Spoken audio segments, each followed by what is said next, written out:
Oke, ini Fitri tadi ya? Fitri. Fitri, oke. Kok Fitri serem? Emang jenis creepy doll. Jadi ada cute doll kayak gini, yang lain cute doll.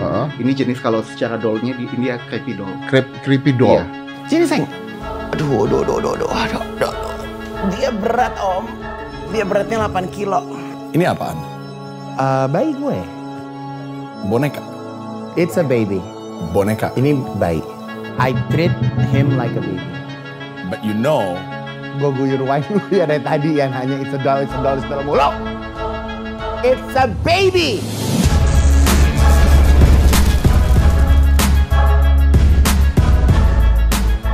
Bismillahirrahmanirrahim. Assalamualaikum warahmatullahi wabarakatuh.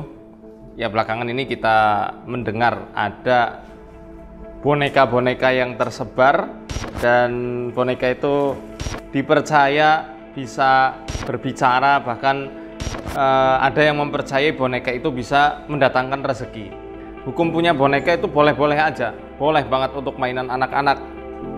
Karena dalam hadis riwayat Bukhari, Aisyah radhiyallahu anha pernah berkata, ya, kuntu al-abu bil banati inda Nabi sallallahu alaihi wasallam. Aku dulu pernah bermain-main bil banat. Banat ini maksudnya adalah boneka-boneka. Boneka-boneka yang dibentuk jadi perempuan. Kalau zaman sekarang mungkin seperti Barbie begitu ya. Aku pernah mainan boneka di sisi Nabi sallallahu alaihi wasallam. Wa kana sawahibu yal'abna ma'i, dan aku memiliki teman-teman yang mereka itu bermain-main bersamaku. Kalau Rasul sallallahu alaihi wasallam masuk, ya taqamma'na minhu, maka teman-temanku bersembunyi dari beliau, malu. Ya. Tapi kemudian ketika beliau keluar, beliau itu menyebarkan mainan atau boneka-boneka ya kepada Sayyidah Aisyah radhiyallahu anha dan juga teman-temannya yang ikut main bersama beliau. Nah, ini Ibnu Hajar al-Asqalani dalam Fathul Bari menjelaskan dalil ini yang menunjukkan bolehnya anak-anak perempuan memiliki mainan-mainan dalam bentuk rupa seperti boneka, ya, kan bentuknya seperti makhluk hidup. Nah, ini dibolehkan dari hadis ini. Kemudian ada hadis riwayat Abu Dawud dan juga An-Nasai ketika Rasulullah SAW pulang dari Ghazwah Tabuk. Ketika beliau itu sampai ke rumah, ternyata kamar Aisyah radhiyallahu anha ini tertiup angin. Sampai-sampai selimut yang buat nutupin mainannya beliau, bonekanya beliau itu tersingkap. Ternyata Nabi SAW mendapati di ranjangnya Ummul Mukminin Aisyah radhiyallahu anha ini ada boneka kuda yang memiliki 2 sayap. Ya, mungkin kalau zaman sekarang dibilangnya unicorn gitu ya. Nah, Nabi tanya ke Aisyah, itu apa? Bonekaku, kata beliau. Itu yang di punggungnya apa? Aisyah menjawab, ini 2 sayap. Rasul saat itu bercanda sama Aisyah, apakah kuda punya sayap?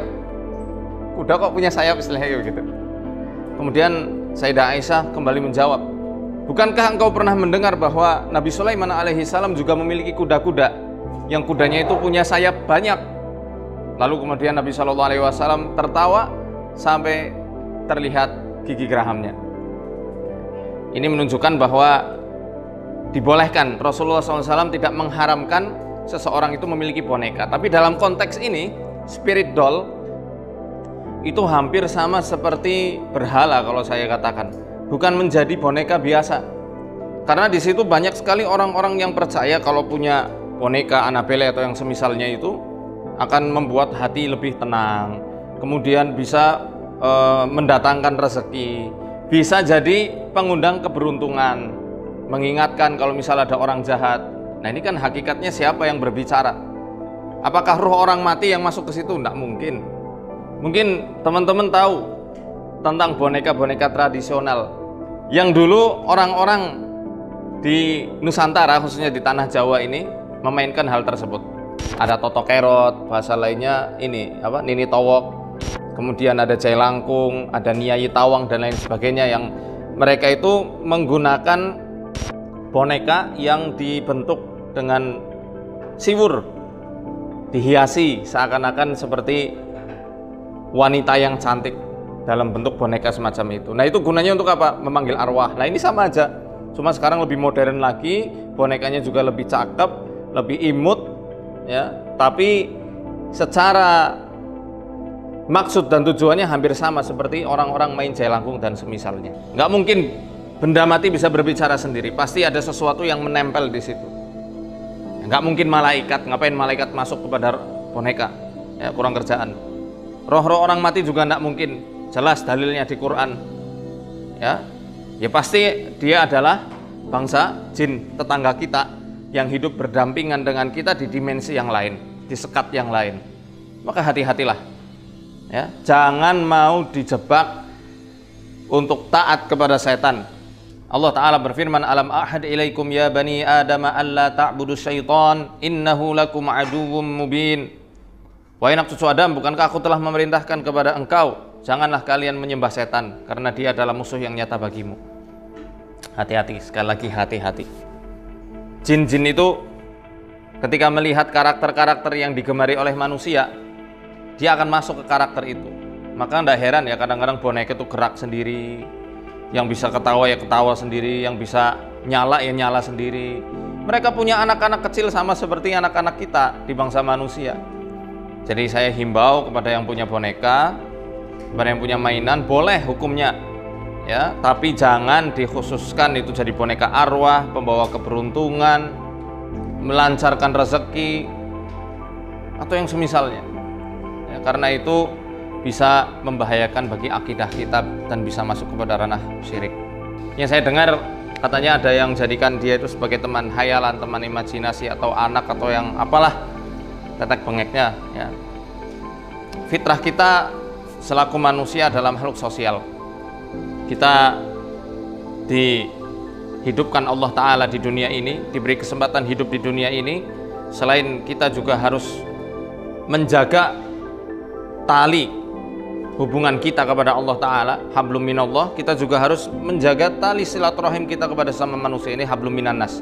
Kalau mau berteman, bertemanlah sama manusia.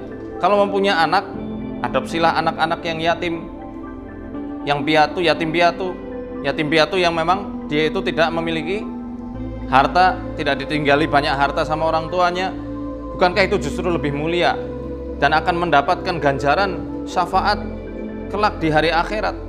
Sampai-sampai Nabi SAW bersabda, orang yang menghargai anak yatim kelak di hari kiamat kedudukannya bagaikan dua jari ini. Kedudukannya bersamaku, kata Rasulullah SAW, seperti dua jari ini. Amat dekat sekali. Jadi ayolah, jangan sampai akal sehat kita rusak gara-gara berhala-berhala modern semisal boneka-boneka ini. Boneka arwah, sama seperti jelangkung, atau permainan-permainan yang mengundang jin. Begitu saya rasa. Semoga Allah memberikan taufik kepada kita semuanya dan menjadikan langkah hidup kita ini berada di bawah naungan Al-Quran dan juga sunnahnya Nabi SAW. Mohon maaf dan terima kasih. Wassalamualaikum warahmatullahi wabarakatuh.